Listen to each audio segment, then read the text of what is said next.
हरे कृष्णा। कलयुग चल रहा है, इसलिए ये विचार दिल से निकाल दीजिए कि बिना मतलब से कोई आपसे कोई रिश्ता रखेगा। अपने पास ऐसा जरूर कुछ बचाकर रखिए कि लोग उसे पाने के लिए आपसे जुड़े रहें।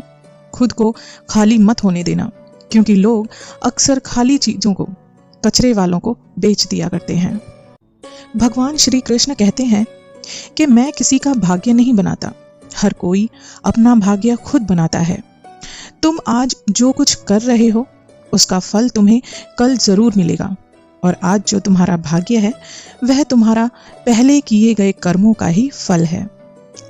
एक छोटी सी बात मैं आपको बताना चाहती हूँ, समझ में आ गई तो आपको बहुत काम आएगी।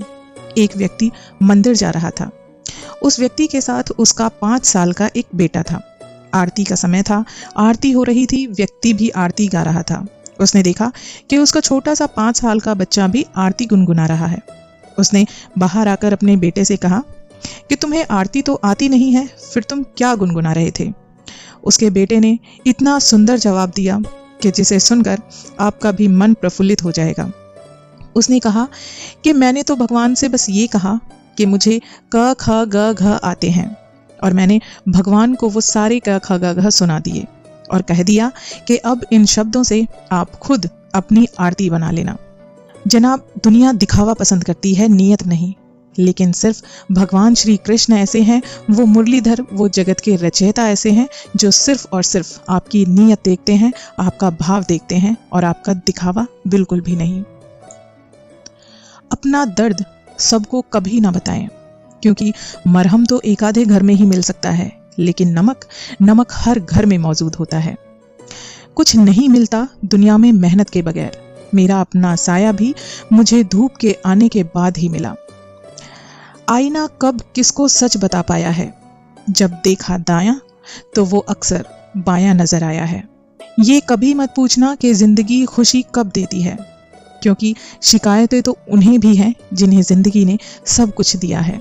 एक बार समुद्र ने नदी से पूछा कि नदी, तुम सब कुछ लेकर आती हो, तुम बड़े बड़े पेड़ लेकर आती हो, बड़ी बड़ी शाखाएं अपने साथ बहाकर लेकर आती हो, लेकिन तुम कभी अपने साथ घास क्यों नहीं लाती? तो नदी ने बहुत ही अच्छा जवाब दिया, जो आज के टाइम में हमारे लिए भी बहुत बड़ी सीख देता है। नदी ने कहा कि जब भी मैं तेज रफ्तार से आती हूँ, तेज बहाव से आती हूँ, तो जो बड़े बड़े पेड़ हैं वो अकड़ कर खड़े होते हैं, तने होते हैं, लेकिन जो घास होती है वो अपना सर झुका लेती है, वो झुक जाया करती है। इसलिए मैं उन्हें छोड़ देती हूँ और वो मेरे साथ बह आते हैं जो अपनी अकड़ में खड़े रहते हैं। इसलिए इससे बहुत प्यारी सी एक सीख सीखने को मिलती है कि हमें अपने जीवन में हमेशा नरम रहना चाहिए, और नरम भी तब तक जब तक हमें कठोर बनने की ज़रूरत महसूस ना हो। क्योंकि मैं ये बिल्कुल नहीं कहूँगी कि गुस्सा हमेशा गलत होता है। गुस्सा सही जगह पर किया जाए तो गुस्सा करना भी अच्छा होता है। एक छोटा सा उदाहरण देना चाहूँगी कि जिस टाइम दुर्योधन की सभा में द्रौपदी का चीरहरण हो रहा था, अगर उस समय धृतराष्ट्र ने, भीष्म पितामह ने, द्रोणाचार्य ने अगर गुस्सा दिखाया होता तो शायद इतना बड़ा ये महाभारत का युद्ध टल गया होता। लेकिन उन्होंने सही जगह पर गुस्सा ना दिखाकर एक बहुत बड़े युद्ध को आमंत्रित किया। लेकिन जब तक बात बनी रहे तब तक कोशिश करें कि आप नरम ही बने रहें। भगवान श्री कृष्ण कहते हैं कि कभी किसी को देकर अहंकार मत करना, घमंड मत करना, क्योंकि कुछ नहीं पता कि तुम दे रहे हो या पिछले जन्म का अपना कोई कर्जा चुका रहे हो। आपको एक ही जिंदगी मिली है, और मैं आपसे यही कहना चाहूँगी कि इसे बेकार की चिंता और बेकार के कामों में नष्ट बिल्कुल नहीं करना। हमेशा अपने दिल के पीछे ना भागकर अपने दिमाग की सुनना, क्योंकि दिल आपको हमेशा अच्छे काम करने से रोकेगा, काम टालने के लिए कहेगा, लेकिन दिमाग हमेशा आपको सही रास्ता दिखाएगा। कर्ज लेना बुरी बात नहीं है, लेकिन कर्ज के पैसे से अय्याशी करना बहुत बुरी बात है, क्योंकि कर्ज के कारण चिंता, और चिंता के कारण रोग, इस तरह से आपका पूरा जीवन नष्ट हो सकता है। धन की बचत आपको जरूर करनी चाहिए, किंतु स्वास्थ्य को खोकर धन की बचत करना अपना नुकसान ही करना होता है। आपके द्वारा बचाया हुआ सारा धन बीमारियों के इलाज में यूं ही खर्च हो जाएगा। इसलिए सबसे बड़ा धन, सबसे बड़ी दौलत आपके पास आपका स्वास्थ्य है, उसका जरूर ध्यान रखें। समय के अनुसार आपको काम करना चाहिए। जो व्यक्ति बदलते समय के साथ नहीं बदलता, समय अक्सर उसको बहुत पीछे छोड़ दिया करता है। किसी के द्वारा लुटा जाना या किसी के अन्याय का शिकार होना अपने आप में इतना कष्टदायक नहीं होता जितना कि उसे मन में बार बार लाकर अंदर ही अंदर अपने आप को जलाना होता है। हमेशा अपने आप को, अपनी जिंदगी में उन लोगों से आप दूर रहना जो लोग छोटी सोच रखते हैं। पता है क्यों?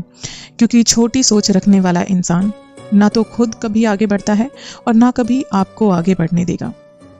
क्योंकि जिंदगी एक ही है, आपको कैसे जीनी है, आपको जिंदगी में क्या हासिल करना है, ये आपसे बेहतर कोई नहीं जानता। लोग मुझ पर हंसते हैं कि मैं उनके जैसी नहीं हूं, और मैं उन लोगों पर हंसती हूं कि मैं उनसे बहुत अलग हूं। इसलिए कभी अपने मन में, कभी अपने दिमाग में ये बात मत लाना कि मुझे भीड़ के साथ चलना है। अलग चलकर सबसे अलग अपनी पहचान बनाओ। शेर अकेला ही जंगल का राजा होता है।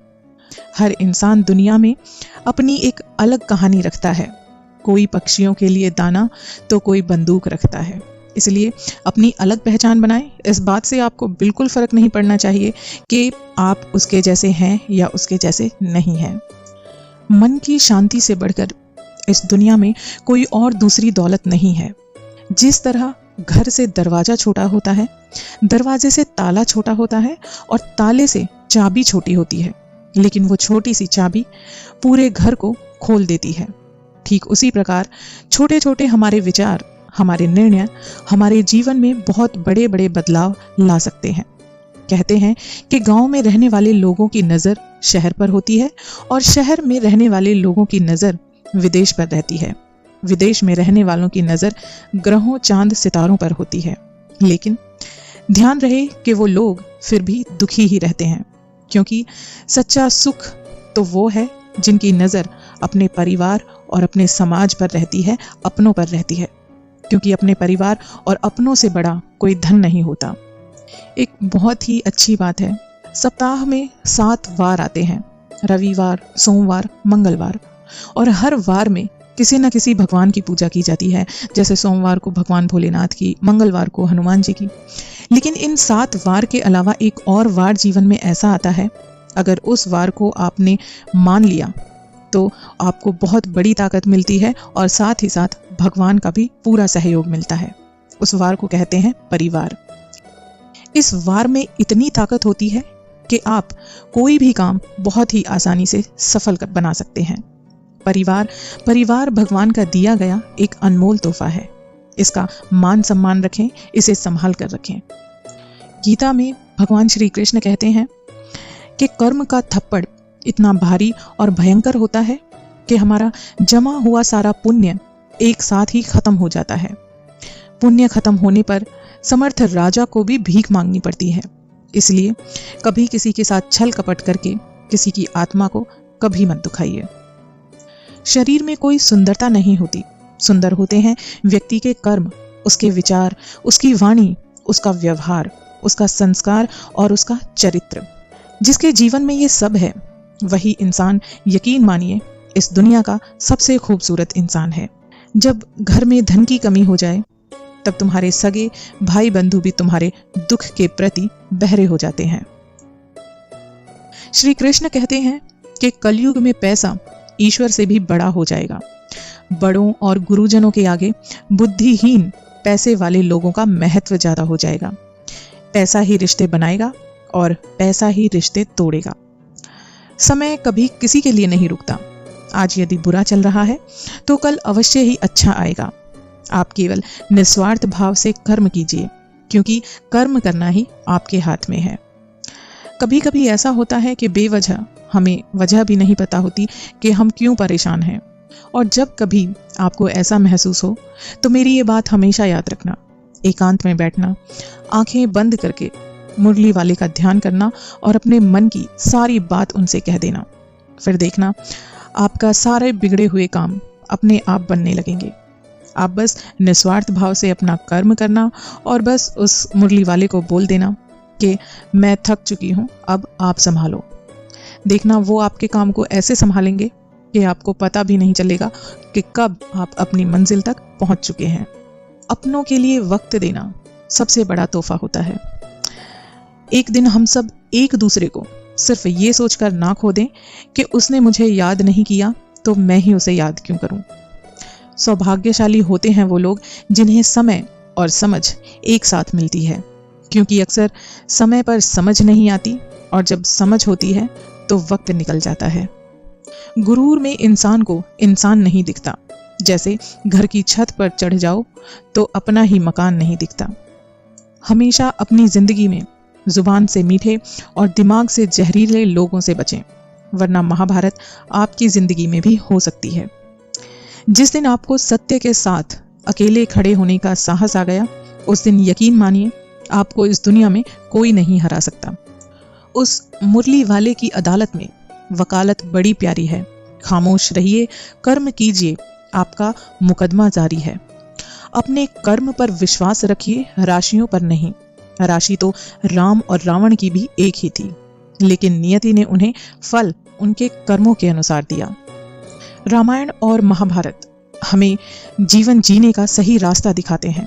बिना हक का जब भी आपका लेने का मन हो, वहां से महाभारत की शुरुआत होती है, और जब अपना हक भी छोड़ देने का ख्याल मन में आए तो वहां से रामायण की शुरुआत होती है। कभी कभी हम गलत नहीं होते, पर हमारे पास वो शब्द नहीं होते जो हमें सही साबित कर सकें। रामायण की एक बहुत बड़ी सीख ये है कि श्री राम ने कितना दुख सहन करके अपनी प्रजा को खुश रखना चाहा, लेकिन प्रजा कभी संतुष्ट नहीं हुई। तो इसलिए अगर आप भी अपने जीवन में सभी लोगों को खुश करने की कोशिश में लगे हैं तो यकीन मानिए आप सिर्फ अपना समय बर्बाद कर रहे हैं। इसलिए मैं कहती हूँ कि जीवन आपका है, अपने स्वभाव से जियो, अपने शौक के लिए जियो। पैसा आज के टाइम में बहुत बड़ी अहमियत रखता है, क्योंकि आज के टाइम में सब रिश्ते इंसानियत से नहीं बल्कि पैसे के दम पर होते हैं। अगर आपके पास आज पैसा है तो सारे रिश्तेदार, सारे पड़ोसी आपके पीछे पीछे अपने आप आते हैं बगैर बुलाए, और जिस दिन आपके पास पैसा नहीं रहेगा या जब आपके पास पैसा नहीं होता तो आपकी फटी जेब से पैसों की जगह रिश्ते गिरने लगते हैं। चमचा जिस बर्तन में रहता है वो उसी बर्तन को खाली कर देता है। इसलिए जो लोग आपकी जुबान पर बहुत मीठे होते हैं, उन्हीं लोगों से आपको सावधान रहने की जरूरत है, क्योंकि इसके पीछे उनका क्या स्वार्थ है ये वही जानते हैं। कहते हैं ना, खिचड़ी अगर बर्तन में पके तो वो बीमार को ठीक कर देती है, और अगर खिचड़ी दिमाग में पके तो वो सही इंसान को भी बीमार कर देती है। गलतियां इंसान से ही होती हैं। कहते हैं ना कि इंसान गलतियों का पुतला है, लेकिन सबसे बड़ी बात होती है कि अगर आपसे कुछ गलती हुई है उसे स्वीकार करना और अपनी उस गलती से सीख लेकर भविष्य में उस गलती को कभी ना दोहराना। उस इंसान को कोई नहीं बदल सकता जिस इंसान को खुद की गलती कभी नजर ही नहीं आती। हाथ जोड़कर प्रणाम करना हमारी संस्कृति नहीं, हमारे संस्कार का भी परिचय देती है। सिर्फ एक गलती की देर है, लोग भूल जाएंगे कि आप कितने अच्छे थे। रिश्ता चाहे छोटा हो या बड़ा, लेकिन रिश्ता आपका हीरे की तरह होना चाहिए, क्योंकि हीरा दिखने में छोटा होता है मगर बहुत कीमती और बहुत अनमोल होता है। मिट्टी का गीलापन जिस तरह से पेड़ की जड़ को पकड़कर रखता है, ठीक वैसे ही हमारा मधुर व्यवहार रिश्तों को पकड़कर रखता है। हमें भगवान श्री कृष्ण और भगवान श्री राम के चरित्र से बहुत कुछ सीखने को मिलता है। अगर हम उनके जीवन की कुछ बातों को अपने व्यवहार में अमल करें तो यकीन मानिए हमारी जिंदगी की मुसीबतें बहुत कम हो जाएंगी। हाथ में तलवार है, वाणी की भी धार है, फिर भी रहते हैं शांत, क्योंकि ये श्री राम के संस्कार हैं। चालाकियों से किसी को कुछ देर तक मोहित किया जा सकता है, पर जहां दिल जीतने की बात आती है तो हमें सरल और मधुर ही होना पड़ता है। हमें वक्त भी सिखाता है और टीचर भी। दोनों में फर्क सिर्फ इतना है कि टीचर सिखाकर इम्तिहान लेता है और वक्त हमें इम्तिहान लेकर सिखाता है। बूंद सा जीवन है इंसान का, लेकिन अहंकार वो सागर से भी बड़ा रखता है। आनंद वहां नहीं जहां धन मिले, आनंद तो वहां है जहां एक का दूसरे से मन मिले। केवल रक्त संबंध ही अपना संबंध नहीं होता। प्रेम, सहयोग, विश्वास और सम्मान, ये सारे ऐसे भाव हैं जो परायों को भी अपना बना लेते हैं। एक बात हमेशा याद रखना कि कोई किसी का दुख नहीं मिटा सकता, लेकिन प्रत्येक व्यक्ति अपना दुख जरूर मिटा सकता है। इसलिए कोशिश करें कि अपना दुख दूसरों को ना बताएं और अपने दुख का अफसोस करने के बजाय एकांत में बैठकर उसका हल ढूंढने में अपना दिमाग लगाएं। ये बात समझना बहुत जरूरी है। ये कलयुग है, यहाँ लोग अपनी परेशानी से कम और दूसरों की खुशी से ज्यादा दुखी होते हैं। वो देखता सब है, बस फैसले कुछ देर से करता है। तुम्हें तुम्हारे हक का एक दिन जरूर मिलेगा। जानते हो, ज्यादातर लोग खुद को उन गुणों का मालिक माने बैठे हैं जो गुण उनमें है ही नहीं। ये बात मान लो, आप में गुण नहीं है। वहीं से आपकी नई जिंदगी की शुरुआत हो जाएगी, क्योंकि गुणी होने का भ्रम आपकी आंतरिक तरक्की को रोक देता है। आपकी खराब परिस्थिति के बाद भी यदि कोई व्यक्ति आपके साथ खड़ा है तो यकीन मानिए वो आपका अपना है। उसकी इज्जत कीजिए और उसे संभाल कर रखिए। दिन भर दूसरों की पंचायती में अपना कीमती समय अगर आप यूं ही बर्बाद करते रहोगे तो यकीन मानिए समय आपको बर्बाद कर देगा, आपका करियर खत्म कर देगा। अगर आप दुनिया के सबसे ताकतवर इंसान को देखना चाहते हैं, उससे मिलना चाहते हैं, तो एक बार खुद को आईने के सामने जाकर देख लो। किसी को कमजोर मत समझना और ना ही अपने आप को, क्योंकि 5 रुपए का पेन भी 5 करोड़ का चेक साइन करने के काम आता है। जब दर्द और कड़वी बोली ये दोनों आपको मिठास देने लगे तो समझ लेना कि आपको जीना आ गया। पूरा पेड़ काट दिया गया, फिर उसमें से एक शाखा उगी और फिर उसने पेड़ बनाया और फिर से फल दिया। इससे आपको ये सीखने को मिलता है कि परिस्थितियां चाहे जैसी भी हों, लेकिन नेक करने वाला कभी अपनी नेकी नहीं छोड़ता। एक जगह बहुत ही सुंदर सी बात लिखी थी कि अभी भी वक्त है, वक्त को यूं बेकार ना कर। खींच ले अपनी कमान पर तीर और फिर से वार कर। ज्यादा से ज्यादा तेरा निशाना ही तो चूक जाएगा। जीतना है अगर तो कोशिश बार बार कर। चलो नेकी के कुछ बेर चुन लें, कभी तो काम आएंगे। हम सब की झोपड़ी में कभी तो राम आएंगे। आशा करती हूँ आपको मेरा ये वीडियो पसंद आया होगा। अगर आपको मेरा ये वीडियो अच्छा लगा है तो प्लीज़ मेरे चैनल को सब्सक्राइब कर दीजिए, ताकि आप मेरे आगे आने वाले वीडियोस आसानी से सुन सकें। तब तक के लिए राधे राधे, हरे कृष्णा।